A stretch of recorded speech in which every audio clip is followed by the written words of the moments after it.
further strengthen and solidify the fraternal ties between Pakistan and Iran. It's a relationship which is steeped in shared religion, history, culture, and geography. And this is a relationship which is also underpinned by strong bonds of amity and brotherhood. Sorry. بسم الله الرحمن الرحیم. برادر عزیز جناب آقای دکتر امیر عبداللهیان وزیر محترم امور خارجه جمهوری اسلامی ایران، اعضای محترم هیئت ایران، اعضای محترم رسانه‌ها، ابتدا مایلم مراتب خوشحالی عمیق خودم رو جهت خوشامدگویی به برادر عزیزم جناب آقای وزیر امیر عبداللهیان و هیئت همراه ایشون به پاکستان اعلام کنم. ایشون پس از تماس تلفنی 19 ژانویه من و ایشان دعوت سفر به پاکستان رو پذیرفتند و سفر ایشان ظرف مدت بسیار کوتاهی هماهنگ شد که این امر نشاننده تعهد عمیق دو کشور نسبت به افزایش هرچه بیشتر مناسبات و روابط فیمابین پاکستان و ایران هست. ما کشوری هستیم، ایران و پاکستان کشورهایی هستند دارای مشترکات فراوان دینی، فرهنگی، جغرافیایی و منطقه‌ای هستیم و کشورهایی هستیم که مبتنی بر برادری و دوستی روابط خودمون رو استوار بخشید. We had detailed and comprehensive exchange of views on all issues of interest to both countries. Our discussions were marked by convergences on all issues of mutual interest. امروز با جناب آقای دکتر امیر عبداللهیان در خصوص موضوعات مختلف و متنوع دو جانبه به صورت دقیق و با جزئیات بحث و بررسی کردیم و تلاش کردیم تمامی موضوعاتی که به نفع دو کشور ایران و پاکستان هست رو در موضوعات خودمون بگنجانیم. We recognized that close relationship between Pakistan and Iran are not only imperative for shared prosperity and development of our two peoples, but also an important source of stability for the region.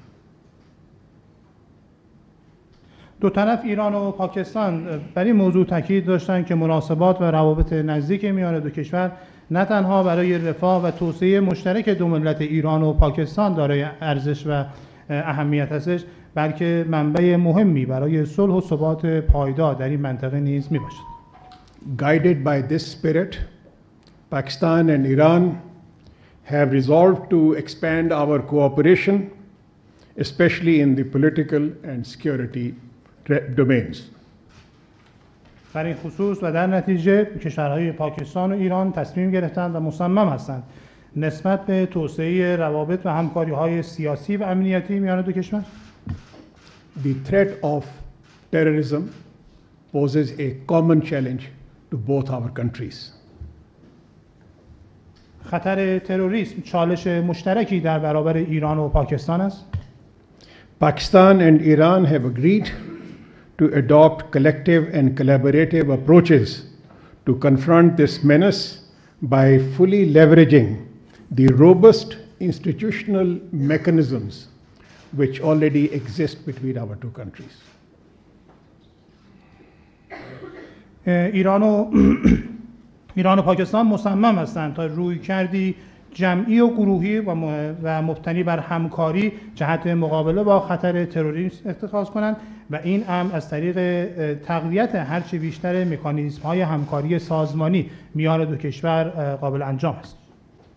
Respect for sovereignty and territorial integrity remains the immutable and foundational principle of this cooperation. احترام به حاکمیت و تمامیت ارضی دو کشور یکی از اصول غیر قابل اجتناب و یکی از اصول اساسی همکاری مشترک میان دو کشور می باشد. We have also agreed to prioritize economic uplift and development of our border areas. و همچنین توافق کردیم تا در خصوص موضوعات اقتصادی و همچنین افزایش رفاه در مناطق مرزی خودمون همکاری‌های لازم را با یکدیگر داشته باشیم. The joint inauguration of Mand Pashin Border Sustenance Marketplace and Gabd-Polan electricity transmission line projects by the two leadership in April 2023 was a tangible manifestation of this shared commitment. افتتاح مشترک بازارچه‌های مرزی دو کشور ایران و پاکستان و همچنین افتتاح خط انتقال برق ایران توسط رهبران دو کشور در آوریل 2023 نشان دهنده تعهد و اهتمام رهبران دو کشور نسبت به این موضوع هستش. We have also agreed to fast track operationalization of the 5 remaining border markets. امروز همچنین توافق کردیم تا نسبت به عملیاتی سازی و اجرایی سازی 5 بازارچه مشترک مرزی دیگر اقدام لازم را اتخاذ کنیم.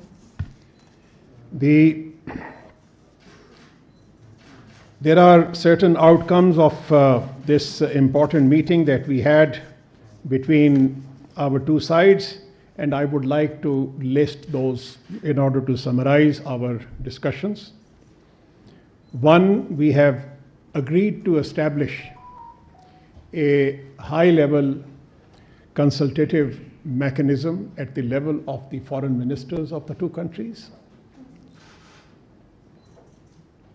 نشست امروز ما دارای نتایج ملموس، نشست مهم ما دارای نتایج ملموسی بود که خلاصه‌ای از نتایج نشست امروز رو خدمت شما ارائه خواهم کرد. مورد اول توافق نسبت به ایجاد مکانیزم مشاوره‌ای سطح عالی در سطح وزرای امور خارجه دو کشور. This high-level mechanism will meet alternatively in both Iran and Pakistan on a regular basis to oversee the progress that is being made in various areas of our cooperation. این مکانیزم سطح عالی به صورت متناوب در ایران و پاکستان به صورت منظم و با هدف نظارت و پیشرفت در همکاری‌های مشترک میان دو کشور تشکیل خواهد شد. There was an agreement to cooperate to fight terrorism in our respected areas. We need to address and allay each other's concerns with regard to terrorism, and in this connection we have agreed to station the liaison officers on which an agreement was already in place at the earliest date in our two countries. These liaison officers will be deployed in Turbat and Zahedan.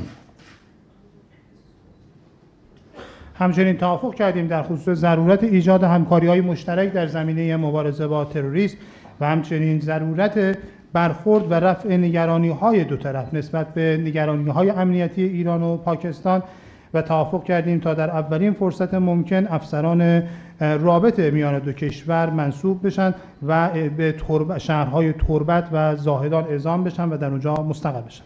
And as I mentioned earlier, these border markets that we have established and the ones which are likely to be established in the near future will be operationalized at an early date. و همچنین در خصوص بازارچه‌های مرزی فعال میان دو کشور صحبت کردم و اینکه در آینده نزدیک چند بازارچه مرزی دیگر نیز میان دو کشور ایجاد و عملیاتی خواهد شد. And once again I would like to thank our profoundly our dear friend and my dear brother, Foreign Minister of Iran, Amir Abdullahian, to Pakistan. یک بار دیگر تشکر میکنم و خوش آمد میگویم به دوست عزیز و برادر عزیز خودم جناب آقای امیر عبداللهیان به خاطر حضورشون در پاکستان. Thank you. بسم الله الرحمن الرحیم. صمیمانه تشکر میکنم از حسن استقبال برادر عزیزم جناب آقای جیلانی وزیر امور خارجه محترم جمهوری اسلامی پاکستان. In the name of Allah, the most compassionate, the most merciful, at the beginning I would like to warmly and cordially appreciate my dear brother Jailani, the Honorable Foreign Minister of the Islamic Republic of Pakistan, for warmly welcoming me and extending hospitality. تأکید می‌کنم که کمتر کشوری در جهان به اندازه ایران و پاکستان دارای مشترکات فرهنگی، جغرافیایی و تاریخی است. I would like to reiterate that if you look at different parts of the world, you can hardly find any two countries like Iran and Pakistan enjoying great cultural, geographical, as well as historic commonalities. ایران و پاکستان هیچگاه مشکل ارضی و اختلاف مرزی نداشته‌اند و این یکی دیگر از نقاط افتخارآمیز و روشن تاریخ روابط دو کشور هست. If you look at the history of Iran and Pakistan, you will see that there have never been any case of the territorial differences or border problems and issues between Iran and Pakistan. So this is one of our prides, and this is one of the very clear manifestation of our good bilateral relations. روابط دوستانه تاریخی ما تأیید می‌کند که به واقع ما یک ملت واحد هستیم در دو جغرافیای متفاوت. Our historical bilateral relations and connections testify that, in fact, we are a single nation located in two different geographical positions. همانطور که قبلا نیز اعلام کرده ایم ما امنیت کشور دوست، برادر و همسایه پاکستان رو امنیت جمهوری اسلامی ایران و امنیت منطقه می‌دانیم. As stated previously, we consider Pakistan's security as a brotherly, friendly, and neighborly country of Iran as the security of the Islamic Republic of Iran and the security of the whole region. دو طرف به حاکمیت و تمامیت ارضی یکدیگر قویاً احترام می‌گذاریم. Both sides, I mean Iran and Pakistan, strongly respect the sovereignty and territorial integrity of each other. امروز ما در اینجا در اسلام آباد پایتخت زیبای پاکستان هستیم تا به همراه برادرم جناب آقای جیلانی با صدای بلند اعلام بکنیم که ایران و پاکستان به تروریست ها فرصت و مجال نخواهند داد که امنیت دو کشور را هدف قرار بدند. Today we are in Islamabad, the beautiful capital of Pakistan. So accompanying my dear brother Jilani, we are here so that in a very loud voice we will tell to all terrorists that we will not, Iran and Pakistan will not provide them with any opportunity, we will not provide any opportunity with the terrorists to endanger our common security. در سالهای گذشته دو کشور شهدای زیادی رو برای امنیت تقدیم کردند و تروریست ها به امنیت دو کشور صدماتی رو وارد ساختند. In recent years, both Iran and Pakistan have given and extended a big number of martyrs in the way of fighting against terrorists, and terrorists have incurred great damages to our countries. تردیدی نیست که تروریست ها در مناطق مرزی و مشترک ایران و پاکستان توسط کشورهای ثالثی هدایت و مدیریت می شوند. آنها هیچگاه خیر دو ملت پاکستان و ایران را نمی خواهند. There is no doubt that the terrorists located in the common border regions and areas of Iran and Pakistan are led and supported by the third countries, and they never favor any good actions in line with the benefits and interests of the Iranian and Pakistani governments and nations. امروز در قالب دو هیئت عالی رتبه ایرانی و پاکستانی توافق کردیم که در موضوعات امنیت مرزی و مبارزه با تروریسم، توسعه همکاری‌های اقتصادی، بازرگانی، بازارچه‌های مرزی و گذرگاه‌های مرزی و ایجاد مناطق آزاد اقدامات پرسرعت و جدی‌تری رو در دستور کار قرار بدیم.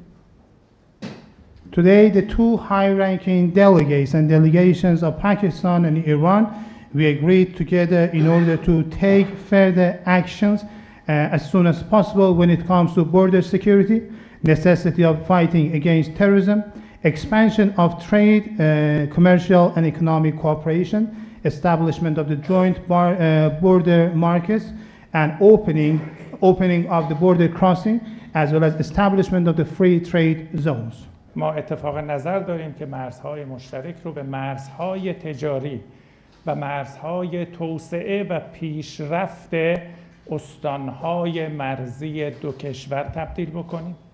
We agree together that our joint borders should be translated into borders of trade, borders of development and progress for our provinces which are located at our bordering regions.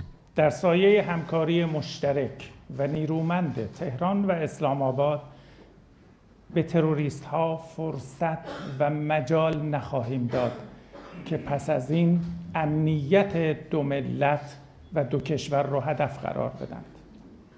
Through joint cooperation between Tehran and Islamabad, we will not let the terrorists endanger and threaten the security of the two nations and the two countries of Iran and Pakistan. دعوت رسمی از جناب آقای دکتر رئیسی رئیس جمهور کشورم دریافت کردم که با همکارم جناب آقای جیلانی اتفاق نظر داریم در اولین فرصت با یک دستاورد مشخص و برنامه مناسب شاهد سفر رئیس جمهور اسلامی ایران به کشور دوست و برادر پاکستان باشیم. So I received the official invitation of Pakistan to His Excellency President Raisi to pay a visit to the Islamic Republic of Pakistan.